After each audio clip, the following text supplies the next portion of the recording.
এই কথাগুলো শুনে যান। দারুণ একটা কথা বলেছে, শিক্ষণীয় কথা। এই ছেলেটা খুব সুন্দর করে এই ছেলেটাকে বুঝিয়ে দিয়েছে মুসলমানের কাজ কি, মুসলমানের কি কি কাজ, কি কি কাজ করলে মুসলমান ভালো থাকবে। এই ছেলেটার কথাগুলো শুনে আমার মনটা জুড়ে গেছে। আপনারা অবশ্যই তার কথাগুলো শুনুন আর শিক্ষণীয় কথাগুলো শিখে যান। এই বেবি,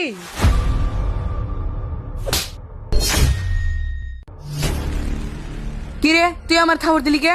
তুই মায়ের আর কি দেয়ছ? তোর ঘরে কি মা বোন নাই? বন্ধু বান্ধব তো একটু মজা করতে পারে, তাই বলে কি তুই ওরা চোর মারবি? মজা তো আমিও করি, তাই বলে এমন মজা করা যাবে না যার কারণে মানুষ খারাপ ভাবে। তুই যে মেডেল ফিঙ্গার দিয়া মায়ের খারাপ ইঙ্গিত দিলি, তুই কি জানো সেই মেডেল ফিঙ্গারের নাম কি? জান্নাত। কি বলতাছস? এই মেয়েটার আঙ্গুলের নাম জান্নাত? শুধু তাই নয়, এই হাতে যে 5টা আঙ্গুল দেখতেছ না, এই 5টা আঙ্গুলের 5টা নামই আছে: আমির, আমানত, জান্নাত, শাহাদাত, ফরজ।